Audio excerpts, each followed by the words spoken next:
Imagine spending 40 years of your life punching a clock, sacrificing birthdays, missing your children's soccer games, and enduring the soul-crushing monotony of the 9-to-5 grind, all with the intoxicating promise of a comfortable retirement waiting for you at the finish line, a golden parachute that would finally allow you to relax, travel, and enjoy the fruits of your labor.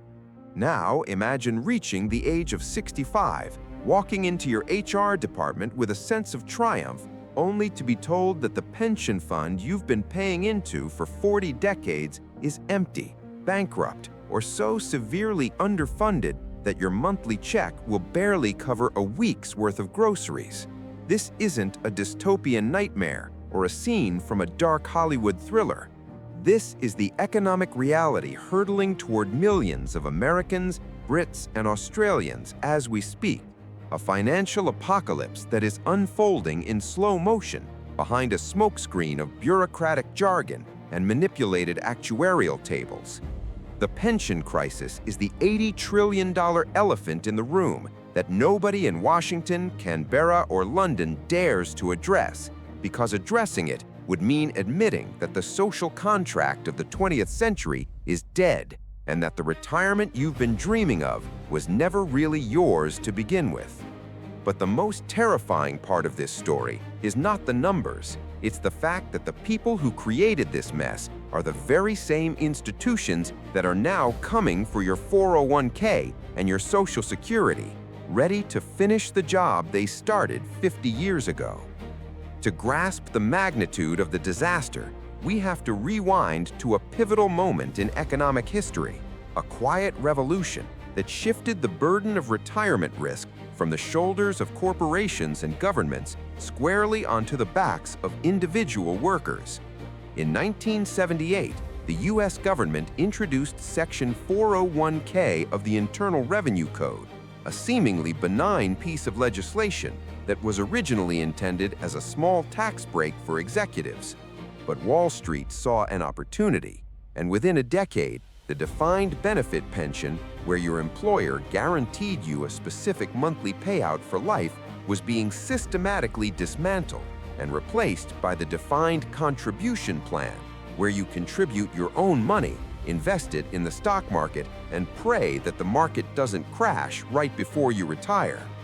This shift was sold to the public as an empowering move, a way for workers to take control of their own financial destiny. But in reality, it was the greatest heist in modern financial history. Corporations lobbied aggressively for this change because it removed billions of dollars in liabilities from their balance sheets, freeing up capital for stock buybacks and executive bonuses, while transferring the investment risk to the very people who could least afford to lose their savings. The guarantee of a stable retirement vanished overnight, replaced by the volatility of the casino, and the working class was left to navigate a complex maze of mutual funds, bonds, and ETFs without a compass, map, or even a basic education in financial literacy. But here is where the mystery deepens and the numbers begin to defy all logic. Because even as corporations abandon their pension obligations, the public pension funds, the ones managed by state and local governments for teachers, firefighters, and police officers, continued to operate under the illusion of solvency. As of 2026, the unfunded liabilities of state and local pension funds across the United States have ballooned to over $7 trillion, a figure that exceeds the combined GDP of entire continents. And the math behind these funds is built on a foundation of lies, specifically the assumption that these massive pools of capital can generate annual returns of 7 to 8% perpetually, regardless of market conditions. In the low-interest rate environment of the last decade, achieving such returns was a mathematical impossibility without taking on obscene levels of risk. So, pension fund managers did exactly what the bankers did in 2008. They bet the house. They poured money into private equity, hedge funds, and high-yield debt, chasing speculative returns in a desperate bid to meet their obligations. But the house always wins, and when interest rates spiked and the markets corrected, these funds were left holding billions of dollars in illiquid, toxic assets, their balance sheets bleeding red, while they continued to promise the world to retirees who have no idea that their golden years are built on a house of cards. Let's zoom in on the demographic time bomb that is simultaneously ticking away in the background, because the pension crisis is not just a mathematical problem. It is a biological one that cuts to the very core of human civilization. The baby boomer generation, the largest cohort of workers in history, is retiring at a rate of roughly 10,000 people per day in the United States alone, and they are living significantly longer than any previous generation. When these systems were designed in the mid-20th century, the average retiree collected benefits for about 5 years before passing away. Today, that same retiree is living for 20 or even 30 years post-retirement, drawing down on a fund that was never intended to support such a long payout period. Meanwhile, the birth rate in nearly every developed nation is plummeting below replacement level, meaning there are far fewer young workers entering the workforce to pay the taxes that sustain these programs.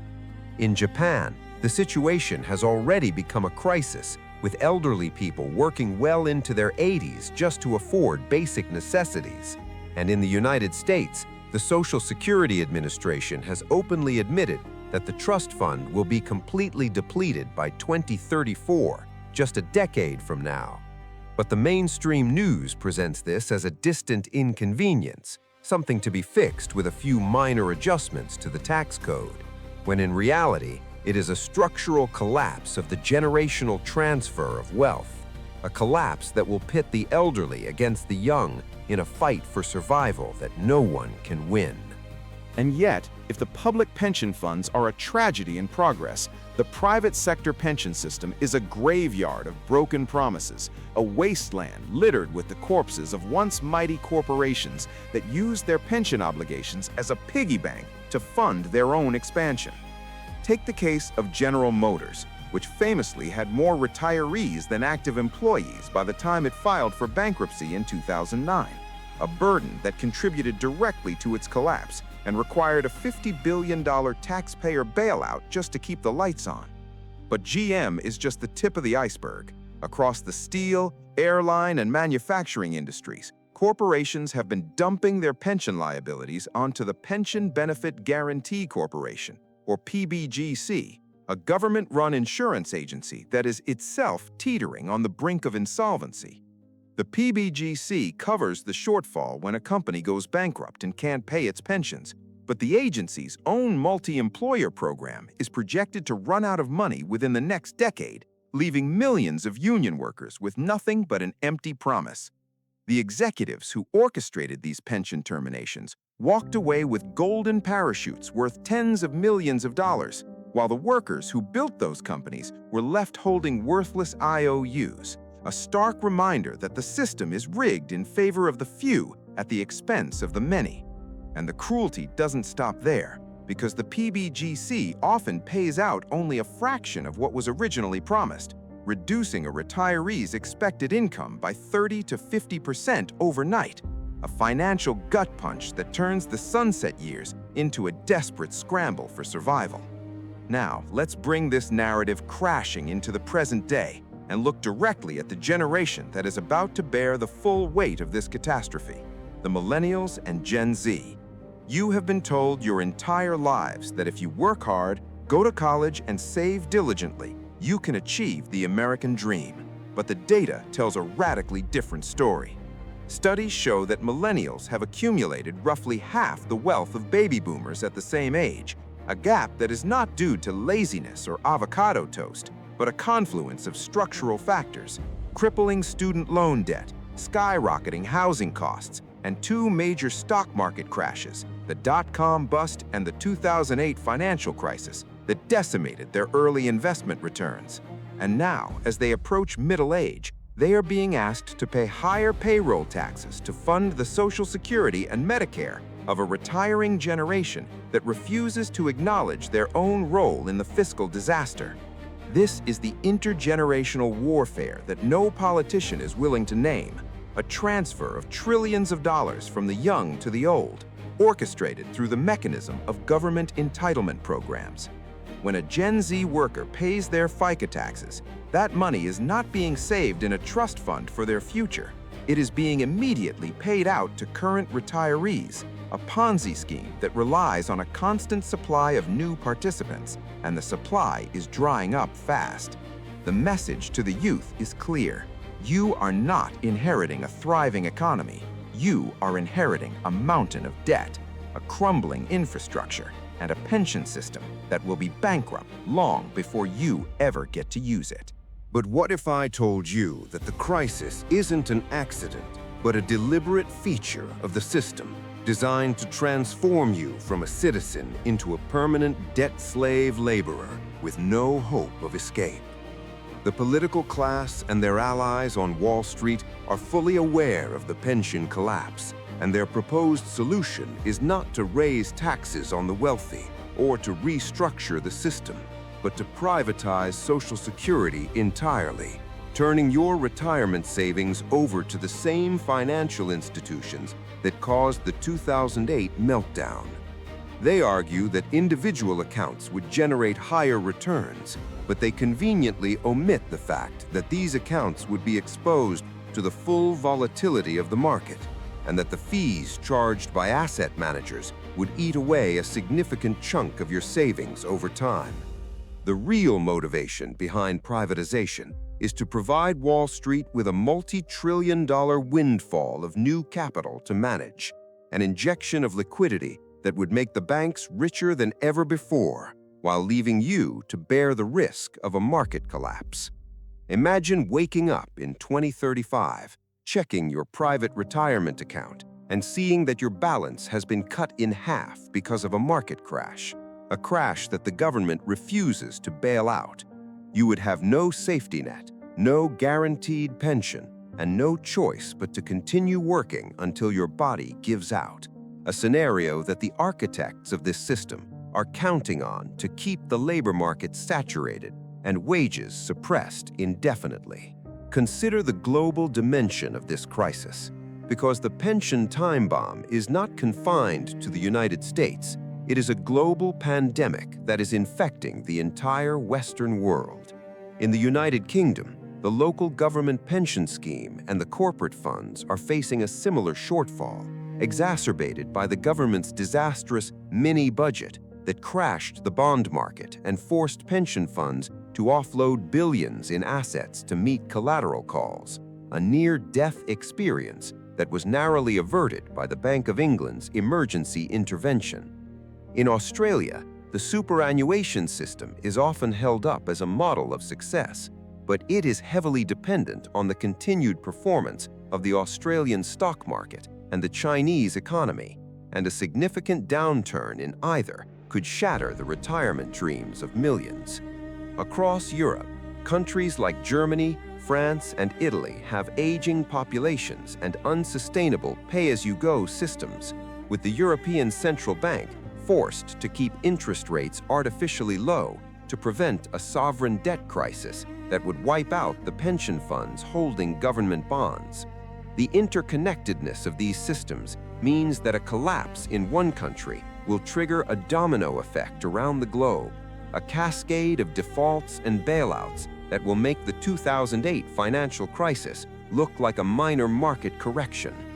The global elite, who hold their wealth in diversified assets and offshore accounts, are insulated from this fallout, but the average citizen, whose entire net worth is tied up in a pension fund or a government benefit, will be wiped out in an instant. And here we arrive at the most unsettling piece of the puzzle, the psychological and sociological manipulation that ensures the population remains compliant while their futures are being systematically looted. The media and the financial industry have been remarkably successful in framing the pension crisis as a matter of individual responsibility, convincing you that if you just skipped one less latte a day or invested in a few more index funds, you would be fine. This narrative of personal failure is a brilliant deflection tactic that prevents people from looking up at the structural forces that are crushing them. When a pension fund fails, the news coverage focuses on the greedy retirees demanding too much or the lazy millennials not paying enough taxes. But it never focuses on the executives who drained the funds through mismanagement and excessive fees, or the politicians who deregulated the financial industry and allowed these predatory practices to flourish. The public is kept in a state of perpetual distraction, fighting amongst themselves over cultural issues, while the real heist is happening in plain sight, hidden behind a wall of spreadsheets and actuarial projections. You are not failing the system is failing you, and it has been designed from the ground up to extract as much value from your labor as possible, while providing you with just enough comfort to prevent you from rioting in the streets. So where does this leave us? Are we destined to work until we drop dead on the factory floor? Our dreams of retirement nothing more than a cruel joke played on us by a generation that pulled up the ladder behind them? The answer is not a simple yes or no, but a complex web of possibilities that depend entirely on whether we choose to open our eyes and demand a change. The collapse of the pension system is not an inevitable force of nature. It is a policy choice, a decision made by the wealthy and powerful to prioritize shareholder returns over human dignity. There are alternatives: raising the retirement age, but protecting the most vulnerable, increasing payroll taxes on the ultra-rich, or transitioning to a universal basic income supplemented by guaranteed government annuities. But these solutions require political will, and political will is a scarce commodity when the entire legislative process is funded by the very Wall Street banks that stand to profit from privatization. The mystery you are now uncovering is not just about numbers and deficits. It is about power, about who gets to decide the value of a human life, and whether that life is measured by productivity or by inherent worth. The next time you hear a politician promise to protect your retirement, look into their campaign contributions, look at their voting record, and ask yourself if they are truly on your side, or if they are just another cog in a machine that has already decided your fate.